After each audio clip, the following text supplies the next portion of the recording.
Hi students, I am Chandni Thakur. Welcome to Moolit classes. Today I will discuss about CBSE NCERT class 10 solution of chapter 7 control and coordination. बेटा जो आपका control and coordination chapter 7 दे रखा है class 10 की science में, उसमें जो आपके एमसीक्यूज एंड क्वेश्चंस दे रखे हैं उनका आज हम यहाँ पे सॉल्यूशन देखेंगे। ओके, उनके आंसर्स को हम यहाँ पे डिस्कस करेंगे। ओके गाइज, तो आपके जो फर्स्ट एमसीक्यू दे रखा है आपकी बुक में, which of the following is a plant hormone? Insulin, thyroxine, oestrogen and cytokinin. Yes guys, तो आप लोग बताइए इसमें से कौन सा प्लांट हार्मोन है। ठीक है, इसमें से कौन सा प्लांट हार्मोन है आपका? इंसुलिन है यहाँ पे। कौन है आपका? इंसुलिन। ठीक है, थायरोक्सिन, एस्ट्रोजन एंड साइटोकाइनिन। या आप सबको पता है कि इंसुलिन हमने एनिमल हार्मोन में पढ़ा है, थायरोक्सिन भी पढ़ा है, एस्ट्रोजन। तो बेटा इंसुलिन किससे निकलता है आपका? या beta cells of pancreas, very good. Thyroxine thyroid gland, oestrogen ovary and cytokinin आपका प्लांट हार्मोन है जो क्या करवाता है? साइटो मतलब सेल, काइनिन मतलब डिवीजन, जो सेल डिवीजन को प्रमोट करता है। Right, okay. सो अब हम लोग उसकी लैंग्वेज देखते हैं।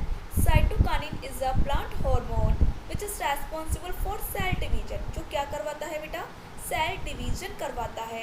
And has the growth in plant, अगर सेल डिवीजन होगा तो इससे क्या होगा बेटा? ग्रोथ होगी प्लांट में, है ना। Cytokinin is present in large concentration in rapidly growing region of a plant. ठीक है, प्लांट के जो ग्रोइंग रीजन होते हैं like root tip, shoot tip, वहाँ पे होंगे। ठीक है, फ्रूट्स एंड सीड्स में। Okay, insulin, thyroxine and oestrogen are the hormone that are produced in animal, और ये कहाँ प्रोड्यूस होते हैं बेटा? एनिमल में। Okay, got it my students? काफ़ी सारे बच्चों की डिमांड थी कि मैम आप जो एनसीईआरटी में जो क्वेश्चंस दे रखे हैं उनके सॉल्यूशन मतलब उनके आंसर्स करवा दीजिए। ठीक है, तो मैं आपके लिए इसीलिए मैंने ये वीडियो बना रही हूँ मैं। ठीक है, आपकी अपलोड हो जाएगी, आप लोग देख लेना। तो कई सारे बच्चे मेरे पास आए थे, मैम इसका ये क्वेश्चन का आंसर क्या है, इसका क्या है, तो मैं आप लोग को यहाँ बता दे रही हूँ, आप लोग यहाँ से अच्छे से देख लीजिए। ओके, नेक्स्ट है how are involuntary action and reflex action differ from each other. बेटा इनवॉलेंट्री एक्शन और आपका रिफ्लेक्स एक्शन एक दूसरे से डिफर कैसे होते हैं, एक दूसरे डिफरेंट कैसे होते हैं? तो बेटा हमें पता है इनवॉलेंट्री का मतलब होता है जो ऐसे एक्शन जो हमारे कंट्रोल में नहीं होते हैं, है ना। और रिफ्लेक्स एक्शन ये ब्रेन के कंट्रोल में नहीं होते हैं, इसके कंट्रोल होते हैं, स्पाइनल कॉर्ड के कंट्रोल में होते हैं। तो हम देख लें, involuntary action are control by both hind brain and mid brain. हाँ, ये ब्रेन के कंट्रोल में होते हैं। किसी कंट्रोल में होते हैं? ब्रेन के, लाइक आपका हिंड ब्रेन हो गया एंड मिड ब्रेन हो गया। And reflex action do not involve the control of the brain, ये ब्रेन के कंट्रोल में नहीं होते हैं। It is control by the spinal cord, किसके कंट्रोल में होते हैं बेटा? स्पाइनल कॉर्ड के कंट्रोल में होते हैं। ओके, आई थिंक आपको ये सब समझ में आ रहा हो क्योंकि मैंने आपको ये सब कुछ पहले ही कवर करा रखा है ना। यहाँ तो हम क्या कर रहे हैं बेटा? ओनली एक रिवीजन कर रहे हैं। ठीक है, जो आप लोग को एक डाउट था कि मैम प्लीज़ आप क्वेश्चन आंसर करा दीजिए, तो वही है। ओके, इनवॉलेंट्री एक्शन में क्या है बेटा? The involuntary action mostly affected the movement और functioning of internal body parts such as movement of heart during heart beat. तो मैंने कहा था आपकी हार्ट बीट, ठीक है, ये सब किसी कंट्रोल में होंगे? इनवॉलेंट्री जो हमारे कंट्रोल में नहीं है, they are not our control, ये हमारे कंट्रोल में नहीं होते, वो क्या होते हैं? Involuntary. And reflex action produce an external response, like आपने कोई हॉट ऑब्जेक्ट को टच किया, ठीक है, that involves the movement of skeletal muscles, इससे आपकी स्केलेटल मसल्स में मूवमेंट हो, लाइक आपने किसी हॉट ऑब्जेक्ट को छुआ, टच किया, फिर आपने झट से ही अपना हाथ वहाँ से हटा लिया। ठीक है, such as the movement of the hand away from the hot surface, आपने किसी हॉट सरफेस से अपना किसी ऑब्जेक्ट को आपने छुआ है और वहीं से आपने अपना हाथ वहाँ से हटा लिया, सब किसी एक्शन में होते हैं रिफ्लेक्स एक्शन। और ये डायरेक्टली ब्रेन में नहीं जाते, जो इसके रिफ्लेक्स एक्शन है वो कहाँ जाता है? आपका स्पाइनल कॉर्ड में। ठीक है, the involuntary action are produced in response to internal stimuli, यहाँ पे इंटरनल स्टिमुलाई होता है और यहाँ पे एक्सटर्नल, लाइक आपने हॉट ऑब्जेक्ट को छुआ, वो क्या है? आपका एक्सटर्नल स्टिमुलाई है। ठीक है, देखिए बेटा नेक्स्ट आप लोग का क्वेश्चन आता है compare and contrast nervous and hormonal mechanism for control and coordination in animal. आपके में ये क्वेश्चन दे रखा है एनसीईआरटी में, तो काफ़ी सारे बच्चे बोल रहे थे मैम इसका मीन्स क्या है, ये क्वेश्चन हम कैसे करेंगे, है ना। तो चलिए आप लोग इसको भी देख लीजिए कैसे करेंगे आप लोग। Compare and contrast nervous system, ठीक है। कई सारी क्लास में ही मेरे से कई बच्चों ने पूछा कि ma'am nervous and hormonal mechanism मतलब नर्वस सिस्टम और हार्मोन में क्या डिफरेंस है। तो बेटा मैंने आपको सब कुछ वहाँ बताया था, ठीक है। और अब इस पर अगर आपका क्वेश्चन आया है तो उसकी लैंग्वेज वगैरह जो कुछ भी है वो आप लोग यहाँ पे देख लीजिए, ठीक है। अदरवाइज मैंने आपको सब क्लास में बताया हुआ है। तो देखिए, compare and contrast nervous and hormonal mechanism. Nervous and hormonal mechanism क्या होती है? For control and coordination, control and coordination में जो एनिमल हैं उनके कंट्रोल एंड कोऑर्डिनेशन में नर्वस एंड हार्मोनल मैकेनिज्म क्या होता है, इसको कंपेयर करना है। तो नर्वस कंट्रोल, ठीक है, और ये हार्मोनल कंट्रोल, ये क्या है आपका नर्वस कंट्रोल पढ़ेंगे हम यहाँ, और यहाँ पढ़ेंगे हार्मोनल कंट्रोल। तो नर्वस कंट्रोल को देखिए, nervous control rely on the generation of electrical impulses. मैंने आपसे कहा था यहाँ पे क्या होता है, इलेक्ट्रिकल इम्पल्सिस, ठीक है। इलेक्ट्रिकल इम्पल्सिस का जनरेशन होगा, वहाँ जनरेट होती है, and there coordination to bring about suitable response, ठीक है, और आपको एक सुटेबल रेस्पॉन्स मिलता है, ठीक है। हार्मोन में हार्मोन आपके ब्लड के थ्रू होता है, ठीक है, यहाँ पे आपका हार्मोन्स रिलीज होगा, ठीक है। तो hormonal control rely on the release of hormone which act on the effector organ, जहाँ पे आपको टारगेट सेल है वहाँ पे वर्क करेगा, प्रूविंग अबाउट रेस्पॉन्स, और वहाँ पे आपको रेस्पॉन्स देखने को मिलेगा। नर्वस कंट्रोल किसके थ्रू ट्रांसपोर्ट होती हैं? तो ये नर्व इम्पल्सेस। नर्व इम्पल्स मैंने आपको कहा था, बच्चों ने मेरे से ये भी पूछा कि मैम नर्व इम्पल्स और हार्मोन में क्या डिफरेंस है। तो भाई नर्व इम्पल्स आपकी नर्वस कंट्रोल नर्वस सिस्टम में आपकी अप्लाई होंगी, और ये हार्मोनल आपके हार्मोन्स आपके जो एंडोक्राइन ग्लैंड से जो हार्मोन निकलते हैं वहाँ अप्लाई होंगे, ठीक है। तो nerve impulses are transported through the neurons, ये न्यूरॉन्स के थ्रू आपके ट्रांसपोर्टेड होंगे, और hormones are transported through the blood, ठीक है। अब रेस्पॉन्स कैसा होगा? तो the response is produce quickly. हाँ, नर्वस कंट्रोल में आपका क्विकली रेस्पॉन्स होता है, और यहाँ पे आपका थोड़ा सा स्लोअर होता है। एंड इफेक्ट क्या होगा? The effect in transient and vanish, मतलब बहुत जल्दी आपका इफेक्ट होगा और बहुत जल्दी खत्म हो जाएगा, ठीक है ना। तो और यहाँ पे the effect hormone is prolonged, यहाँ पे प्रोलॉन्ग्ड होगा, ठीक है गाइज। तो आपके 3 क्वेश्चन हमने देख लिए, हम आगे क्वेश्चन भी और देखेंगे। यस गाइज, ये क्वेश्चन तो बच्चों ने मतलब मैंने क्लास में जब आपका टेस्ट ले रही थी, आई मीन ओरल टेस्ट ले रही थी, तब मैंने आपको पूछा भी था कि the gap between 2 neurons is called, क्या होता है, मतलब 2 न्यूरॉन्स के बीच में जो गैप होता है उससे हम क्या बोलते हैं? तो क्या होता है बेटा? सिनेप्स होता है, ठीक है। क्या होता है बेटा? वो सिनेप्स। तो बच्चों ने पूछा मैम ये सिनेप्स क्या है, मतलब मैंने क्लास में आपको बता दिया, उसके बावजूद भी कुछ बच्चे जो मतलब बिल्कुल अटेंशन नहीं देते हैं, ठीक है ना, तो उनका रह जाता है, फिर वो पूछते हैं कि मैम क्या है ये सिनेप्स, ठीक है। तो आप लोग सिनेप्स भी देख लीजिए क्या होता है, मैंने आपको क्लास में भी बताया था, ठीक है। आप फिर से यहाँ लैंग्वेज के थ्रू और देख लीजिए। The synapse are the junction at which neuron pass on the electrical impulse from one another. मतलब आपका एक आपका न्यूरॉन ये था, ठीक है। मैं आपका थोड़ा सा आपका अच्छा सा नहीं बन पाएगा, ठीक है। ये आपकी माइलिन शीट थे, ठीक है। यहाँ पे आपका एक्सोन टर्मिनल था, और आपका दूसरा न्यूरॉन्स आपका यहाँ है, ठीक है। ये आपका एक्सोन टर्मिनल। तो आपके यहाँ पे क्या होगा, जो इम्पल्सिस आएंगे, ठीक है, इम्पल्सिस एक न्यूरॉन से जब दूसरे न्यूरॉन में ट्रांसफ़र होते हैं, तो इस गैप को बेटा हम क्या बोलते हैं? सिनेप्स बोलते हैं। तो सिनेप्स आर द जंक्शन, ये क्या है? एक जंक्शन है, ठीक है। एट विच न्यूरॉन पास होते हैं, न्यूरॉन पास होते हैं ऑन द इलेक्ट्रिकल इम्पल्सिस, ठीक है, फ्रॉम वन, एक न्यूरॉन से दूसरे न्यूरॉन पर। The electrical impulses is sent by neuron from इस nerve ending through the synapse, ठीक है। यहाँ पे क्या होंगे? इसकी नर्व एंडिंग होंगी, और डेंड्राइट्स पे ये ट्रांसमिट होंगे, ठीक है। The synapse is received by the other neuron through the dendrite, ठीक है। मतलब यहाँ पे एक्सोन टर्मिनल है आपका, यहाँ पे डेंड्राइट्स हैं, तो डेंड्राइट्स फिर क्या करेंगी? जो आपके इम्पल्स है उनको क्या करेंगे? रिसीव करेंगी, ठीक है। The electrical impulse are transmitted through a synapsis in the form of chemical signal. मैंने आपको बताया था न्यूरो ट्रांसमीटर क्या होता है बेटा? Neuro transmitter. ये जो केमिकल सिग्नल है वो न्यूरो ट्रांसमीटर है, मतलब एक आपके न्यूरॉन से दूसरे न्यूरॉन पर जो सिग्नल्स जा रहे हैं वो क्या है? आपके न्यूरो ट्रांसमीटर है, ठीक है। और जो आपका यहाँ पे जो जंक्शन होता है उसको हम क्या बोलते हैं बेटा? सिनेप्स बोलते हैं, ठीक है। देखिए अब आप नेक्स्ट क्वेश्चन को देखिए। नेक्स्ट क्वेश्चन बोल रहा है आपका द ब्रेन, वेट मैं इसको रेज कर दूँ, हाँ। The brain is responsible for thinking, regulating the heart beat, balancing the body. ये आपका एमसीक्यूज में है बेटा, तो मैंने यहीं पे आपका डाल दिया है, it's okay. The brain responsible होता है फॉर थिंकिंग के लिए, रेगुलेटिंग द हार्ट बीट की रेगुलेटिंग के लिए, एंड बैलेंसिंग द बॉडी। तो आपके वहाँ पे ऑप्शन दे रखे थे लाइक आपका सेरिबेलम, सेरिब्रम, हिंड ब्रेन, है ना, फोर ब्रेन। तो आपके सारे ऑल ऑफ द अब सारे उसमें पार्ट्स हो जाएंगे। आप लोग अपनी एनसीईआरटी को उठा के देखना, वहाँ पे एमसीक्यूज देखना, आपको इस टाइप का कुछ एमसीक्यूज वहाँ पे जरूर देखने को मिलेगा। Okay, so the brain is responsible to carry of all the mentions activity. ठीक है, सारी एक्टिविटी आपके ब्रेन रेस्पॉन्सिबल होता है इन सब एक्टिविटीज़ के लिए।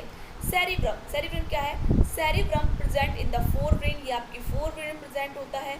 Is the thinking region of the brain, जो आप कोई भी चीज़ सोचते हैं, थिंक करते हैं, तो उसके लिए रिस्पॉन्सिबल होता है। हिंड ब्रेन में बेटा होता है आपको एक सेरिबेलम, नॉट सेरिब्रम, सेरिबेलम। ठीक है, सेरिबेलम, है ना। तो hind brain regulate involuntary activities such as heart beat and balancing organ. ठीक है, आपका यहाँ पे एक सेरिबेलम होता है, वो आपकी बैलेंसिंग ऑर्गन मतलब आपकी बॉडी को बैलेंस करने में हेल्प करता है। ठीक है, okay guys. Okay, next question को देखिए। What is the function of receptor in the body thinking situation respond to और probably what problem are like arise. Okay guys, so इसमें आपका क्वेश्चन क्या पूछ रहा है, what is the function of receptors in our body. हमारी body में जो रिसेप्टर्स होते हैं उनका फंक्शन क्या है। थिंक ऑफ सिचुएशन, सोचिए अगर ऐसा हो, कैसा, वे receptor do not work properly, अगर आपकी जो बॉडी में जो आपके रिसेप्टर्स हैं वो वर्क ना करें, तो what problem are like to arise, तो प्रॉब्लम लाइकली मतलब कौन सी प्रॉब्लम आपकी अराइज होगी। ठीक है, वेरी सिंपल क्वेश्चन, बहुत ईजी है भाई। कौन बताएगा इसका आंसर? आप लोग सोचिए इसका आंसर क्या हो सकता है। चलिए कोई बात नहीं, हम बता देते हैं। देखिए मैं पहले वर्बली आपको बता देती हूँ। ऐसी जो आपके रिसेप्टर्स होते हैं लाइक आप एनवायरनमेंट को सेंस करते हैं, आपके जो नर्व सेल हैं, ठीक है, वो एनवायरनमेंट को सेंस करते हैं। आपके सेंसरी ऑर्गन क्या है? स्किन है, आपकी टंग है, आपकी आई है, इनर ईयर है आपका, ठीक है, ईयर एंड नोज है, आपकी सब क्या है? सेंसरी ऑर्गन है। ठीक है, तो एनवायरनमेंट को, जो एनवायरनमेंट को भी चेंजिंग होती है एनवायरनमेंट में, ठीक है, तो आप उसको सेंस करते हो। हम एक एग्जांपल लेके चलते हो, फिर हाँ फिर ये सेंस जो आप सेंस कर रहे हो वो आपके ब्रेन को जाते हैं। ठीक है, और फिर ब्रेन मतलब जो आपकी सब कुछ आपके ब्रेन को जाते हैं, और फिर उसके जो आपके सेंस किया है आपने उसके प्रति वो रेस्पॉन्स करते हैं। ठीक है, लाइक आप एक एग्जांपल इसमें दे रखा था कि जैसे कि आपको कॉमन कोल्ड हो जाता है, आपको जुकाम हो जाता है, तो आपकी नोज़ क्या होती है? ब्लॉक्ड हो जाती है। जब नोज़ ब्लॉक हो जाएगी तो आपको जो एनवायरनमेंट में जो कोई भी स्मेल हो रही है, आप उस स्मेल को डिटेक्ट नहीं कर पाएंगे। ठीक है, तो क्या है, वहाँ रिसेप्टर्स जो आपका स्मेल है उसको डिटेक्ट नहीं कर पा रहे हैं, इसके बाद आप उसके प्रति रेस्पॉन्स नहीं दे पा रहे हैं। ठीक है, ऐसा होता है इसमें।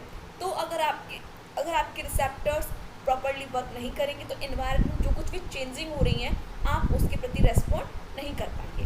बस इसमें ये आंसर था। ठीक है, मेरे से काफ़ी स्टूडेंट्स ने पूछा था, मैंने पर्सनली मेरे पास स्टूडेंट्स आए थे, उन्होंने मेरे से बोला कि मैम इसका आंसर बता दीजिए, तो मैं उनको बताया था। ठीक है, तो आप लोग जितने भी क्वेश्चन आंसर दे रखे हैं एनसीईआरटी वो आप लोग यहाँ से देख लीजिए, कोई दिक्कत नहीं है। ठीक है, देखिए, specialised chips of nerve cell act as respond we are located in the sensory organ. ठीक है, मतलब जो आपके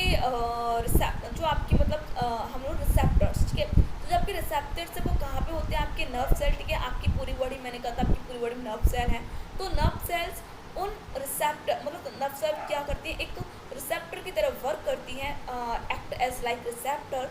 ठीक है, जो आपकी सेंसरी ऑर्गन पर सिचुएटेड होती है, लोकेटेड होती हैं।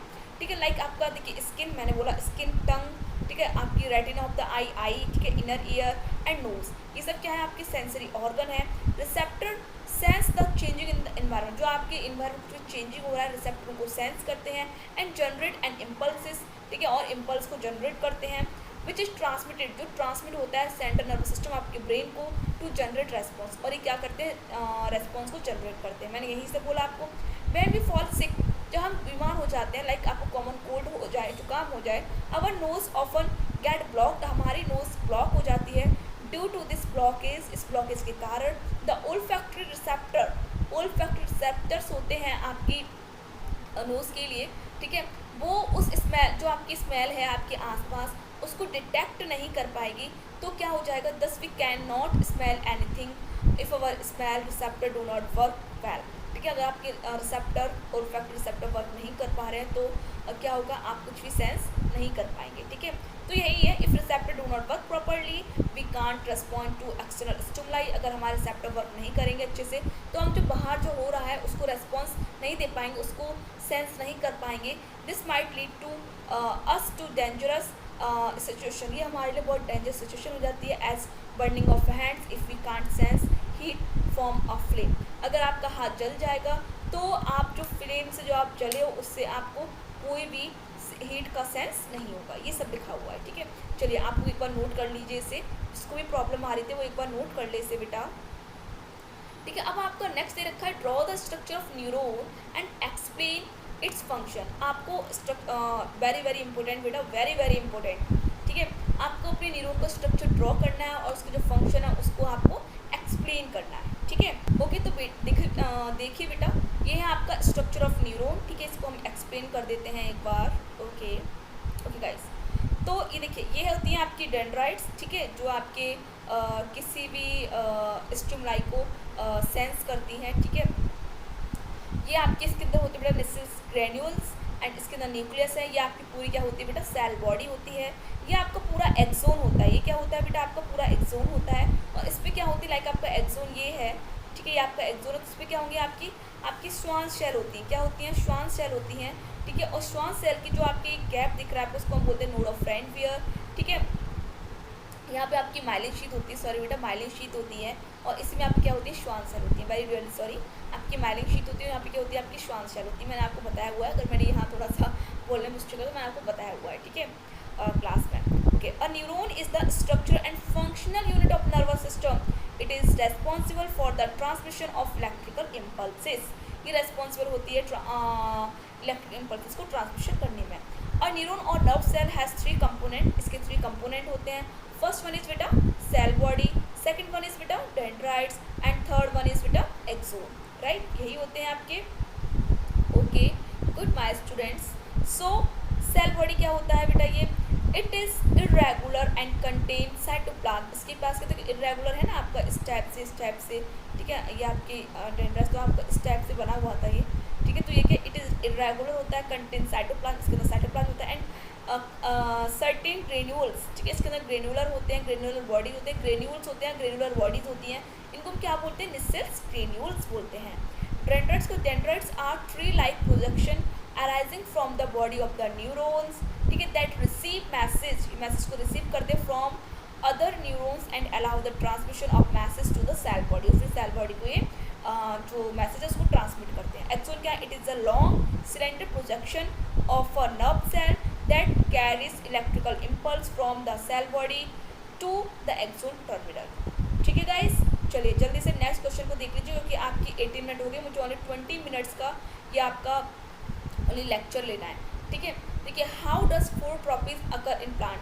फोटोट्रॉपिज्म कैसे होता है प्लांट में, तो phototropism is a directional movement of plant in response to light. Light के रिस्पॉन्स में होता है और डायरेक्शनल मूवमेंट होता है, विच एक्ट एज स्टिमुलाई, ठीक है, जैसे स्टिमुलाई मिलता है। नेक्स्ट क्या लिखा है, the stem is positively phototropic. Stem मैंने आपको बताया था, स्टेम क्या होती है, चलिए मैं आपको डायग्राम बना के बता ही दे रही हूँ, अदरवाइज फिर आप लोग कहोगे मैम मुझे समझ में नहीं आया, ये नहीं हुआ वो नहीं हुआ, है ना। देखिए, लाइक आपकी स्टेम है, ठीक है, आपकी स्टेम है, यहाँ आप चलिए कोई भी आप अपना ट्री बना लीजिए, ठीक है, आपने ट्री बना लिया, ठीक है। एंड देन आपकी रूट है, ठीक है, ये आपकी रूट है। तो जो आपकी स्टेम है, आपकी जो लीफ वगैरह है, वो क्या होती है, फोटोट्रॉपिक, पॉजिटिवली फोटोट्रॉपिक होती हैं, ठीक है। तो the stem is positively phototropic, so it move toward the light, जो ये लाइट की तरफ मूव करती हैं, ठीक है, लाइट की तरफ क्या करेंगी, मूव करेंगी। And root on the other hand is negatively phototropic. और आपने देखा हो कभी भी रूट आपकी कभी भी रूट ऊपर साइड नहीं जाती है, मतलब नीचे साइड ही रहती है, क्योंकि वो नेगेटिवली, मतलब जो आपकी लाइट है, फोटो मतलब लाइट, जो आपकी लाइट के बिल्कुल अगेंस्ट काम करती है, ठीक है। एंड दस move away from the light, और ये लाइट के अवे मतलब लाइट से दूर मूव करती है, ठीक है। Root auxin and plant hormone that promote phototropism. जो ऑक्सीजन होता है प्लांट में वो फोटोट्रॉपिन्स को प्रमोट करता है। और ऑक्सीजन कहाँ मिलेगा, आपकी स्टेम है, ठीक है, वहाँ पे आपके पास शूट टिप होता है, तो शूट टिप का आपको यहाँ पे क्या मिलेगा, ऑक्सीजन वहाँ मिलेगा। Auxin is synthesize at the shoot tip, देखिए लिखा भी आपका शूट टिप पे होता है। At the growing shoot tip auxin diffuse to the part, और फिर पूरे पार्ट में डिफ्यूज होता है प्लांट के, ठीक है, initiate and elongated those cell, this make the plant bend toward the direction of light, ठीक है। और जो आपकी प्लांट बेंड करता है वो भी लाइट की डायरेक्शन के थ्रू मूव करता है। लाइक आप इसमें देखिए, आपका सन इस साइड है, ठीक है, तो आपका इस साइड मूव कर रहा है, ठीक है, आपका इस साइड है तो ऐसे मूव कर रहा है। अब आपका देखो सन थोड़ा इधर हो गया, लाओ मैं पेन ले लूँ पहले अच्छे से प्रॉपर, ओके। देखिए अब आपका ये आपका ऐसे है तो आपका इस टाइम मूव कर रहा है, ठीक है, आपका ऐसे है, देखिए ये तो बिल्कुल तिरछा हो गया, और यहाँ पे देखिए यहाँ पे और यह तिरछा हो गया, ठीक है। तो जिस साइड आपकी लाइट होगी उस साइड ही आपका प्लांट बेंड कर जाएगा, ठीक है। यस बेटा, ये तो आपका मोस्ट इम्पोर्टेंट क्वेश्चन है। आप लोग क्वेश्चन नंबर 10 देखिए, बहुत इंपॉर्टेंट है आपका, ठीक है। बच्चों ने अभी मैं क्या बताऊँ, मेरे पास स्टूडेंट्स आते हैं जब मेरा पीरियड ब्लैंक रहता है, उसमें वो बोलता है कि मैम इसको समझा दीजिए, उसको समझा दीजिए। तो बच्चों ने मेरे से पूछा भी कि which signal will get disturbed, अगर कोई मतलब in case of spinal cord injury, मतलब वो कौन सा सिग्नल अगर डिस्टर्ब हो जाए, तो in case of spinal cord, मतलब आपकी जो स्पाइनल कॉर्ड है, ठीक है, तो स्पाइनल कॉर्ड की इंजरी अगर हो जाए तो कौन सा सिग्नल वहाँ पे डिस्टर्ब हो जाएगा। तो हमें पता है the spinal cord has a bundle of nerve, ठीक है, वहाँ पे क्या होते हैं, नर्व के बंडल होते हैं, that serve as meeting point of all nerve from the body when then connect to the brain. और फिर देखिए आपका ये ब्रेन था, ठीक है, और आपको यहाँ पे क्या था, आपकी पूरी क्या थी, स्पाइनल कॉर्ड थी, ठीक है, तो यहाँ पे आपकी ब्रेन से कनेक्ट करते हैं। And injury to the spinal cord, अगर आपकी इसमें स्पाइनल कॉर्ड में कोई भी इंजरी आ गई, therefore will disturb all the nerve signal, और आपकी पूरी बॉडी में जो नर्व सिग्नल जा रहे हैं, मैंने कहा था क्रेनियल नर्व्स होती हैं और पेरिफेरल नर्व्स होती हैं, ठीक है, जो आपकी पूरी बॉडी में जो नर्व्स जा रही हैं आपके पैर के टो तक, ठीक है, जो आपका पैर का अंगूठा है वहाँ तक आपके सिग्नल्स जा रहे हैं, नर्व सिग्नल जा रहे हैं, इंक्लूडिंग द रिफ्लेक्स आर, ये सब क्या हो जाएंगे, डिस्टर्ब हो जाएंगे, आपको कोई भी सिग्नल नहीं मिलेगा। आप एनवायरनमेंट, जो आपका एक्सटर्नल स्टिमुलाई है, एनवायरनमेंट है, उसके प्रति आप कोई भी रेस्पॉन्स नहीं दे पाएंगे, ठीक है। अगर स्पाइनल कॉर्ड से ही आपकी सारी नर्व्स राइज होती हैं, तो अगर उनमें ही डिस्टर्ब हो जाएगा तो आपकी सारी नर्व्स में क्या हो जाएगा, डिस्टर्ब हो जाएगी, आप कोई भी सेंस नहीं कर पाएंगे, ठीक है, ये है। अब बेटा जैसे 10 क्वेश्चन हो गया है, लेकिन आपके ये भी मोस्ट इंपोर्टेंट क्वेश्चन है, how does chemical coordination occur in plant में केमिकल कोऑर्डिनेशन कैसे होता है। बेटा 20 मिनट्स अप्रॉक्स हो गए हैं आपके, ठीक है, मतलब ज़्यादा, 22 मिनट्स हो गए हैं बेटा। तो अब मतलब आगे मैं आपका ये लेक्चर कंटिन्यू करूँ, चलिए इस क्वेश्चन को और देख लेते हैं, फिर हम देखते हैं कंटिन्यू करना है या नहीं, ओके। तो देखिए chemical coordination in plants coordination take place through the hormone, ये हार्मोन के थ्रू होता है। मैंने आपको हार्मोन के नेम बताए थे बेटा, auxin, gibberellin, cytokinin, abscisic acid, ठीक है। तो hormones as they do not have a nervous system, ठीक है, ये नर्वस सिस्टम की तरह नहीं होते हैं, but major plants hormone are as follow, मतलब जैसे कि आपका प्लांट होता है उसमें नर्वस सिस्टम होता है, तो इनमें कोई नर्वस सिस्टम नहीं होता, लेकिन इससे प्लांट हार्मोन होता है। Like auxin is a plant hormone which is synthesised in the shoot tip पे होता है, it help the cell grow longer, it is responsible for the bending of the stem toward the light. Gibberellin like auxin, ठीक है, gibberellin आपको हमेशा auxin के साथ ही work करता है। Gibberellin also promote the growth of stem, it also play key role in seed germination. Cytokinin responsible for the cell division, cell division help करता है, enhance the growth in plant. Cytokinin are present in large concentration in rapidly growing region of a plant such as fruit and seed. Next, abscisic acid, plant hormone generally promote the growth of the plant. However, the growth need to be in check. Abscisic acid is hormone that inhibit growth in plant. Okay, in plant. One of the effect of abscisic acid also called ABA, इसको हम ABA बोलते हैं, is the building of leaf. Like आपकी जो पत्तियाँ पीली पड़ जाती हैं, ठीक है, टूट जाती हैं, टूटने को यहाँ पे बिल्डिंग मतलब पीली पड़ जाती है, ठीक है। तो ये सब आपके केमिकल कोऑर्डिनेशन होता है आपके प्लांट्स में। नेक्स्ट है what is the need for a system control and coordination in on organism. तो मतलब कंट्रोल एंड कोऑर्डिनेशन सिस्टम की आवश्यकता क्या है आपके इन ऑर्गेनिज्म में। तो multicellular organism have a complex body structure which specialized system to carry out specific function to maintain life, हमारी लाइफ को मेंटेन करती है। The function of all this system must be synchronized as all life process are independent। All system must work together, सारे work एक साथ करते हैं to respond and extra stimuli. Thus organism have evolved a system to control coordination, thus coordination in human carry out by nervous system through electrical impulse always through hormones and chemical coordination. Okay guys, so आप लोग इसको देख लीजिए, time बहुत ज़्यादा हो गया इसलिए मैंने आपको इतनी जल्दी पढ़ाया है, अदरवाइज मैं आपको इतनी जल्दी नहीं कराती। ओके बेटा, ये भी क्वेश्चन आपके एनसीईआरटी में दे रखे हैं। What is the difference between reflex action and walking, walking and reflection में क्या वर्क है। Walking on the other hand is a voluntary action, it is acquired through learning, a voluntary action is under conscious control, है ना। Reflex action आपका spinal cord through the stimuli. तो ये सब आपके plant hormone, chemical coordination in animal. तो बेटा इनको हम नेक्स्ट लेक्चर में देखेंगे। ओके, सो आप लोग इतना रिवाइज कीजिए। Okay, so very much, thank you.